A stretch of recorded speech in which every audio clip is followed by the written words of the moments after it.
Hey guys, Michael here again from GuitarGate.com, and every week on GuitarGate I do a live lesson for my subscribers on the website, and we have been on this roll for the past couple weeks where we talk about rhythm stuff. And one concept that came up is how do you make your rhythm playing more interesting, more compelling, more groove oriented. And it got me thinking, and I wanted to make this video, and I basically like to think like a drummer when I play rhythm guitar. I like to think that my job as the rhythm guitar player, especially if you're doing solo acoustic gigs, is to really separate the bass sound and the treble sound and align it with what I would hear in my head is where the kick drum is and where the snare is. So for example, if you're playing drums, right? You have the hi-hat, the kick, and the snare. So if it's kick, snare, kick, snare, kick, snare, kick, snare, and your hi-hat is keeping those eighth notes, I would play the lower part of the chord when I would do the kick, and I would play the higher part of the chord when I would do the snare, so I get that separation.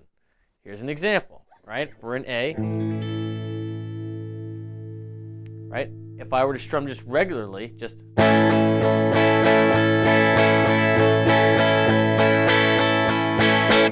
I'm playing all eighth notes, right? 1 and 2 and 3 and 4 and.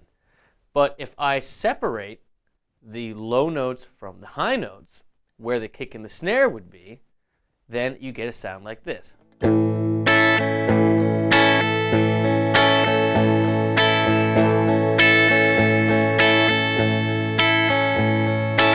You hear right away that there's a little more separation, right? It sounds a little more interesting, more compelling, more like a groove.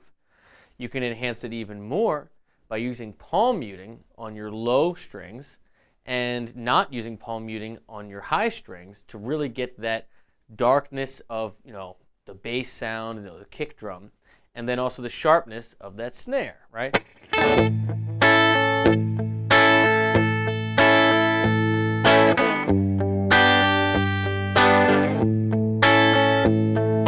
That sounds a lot better than just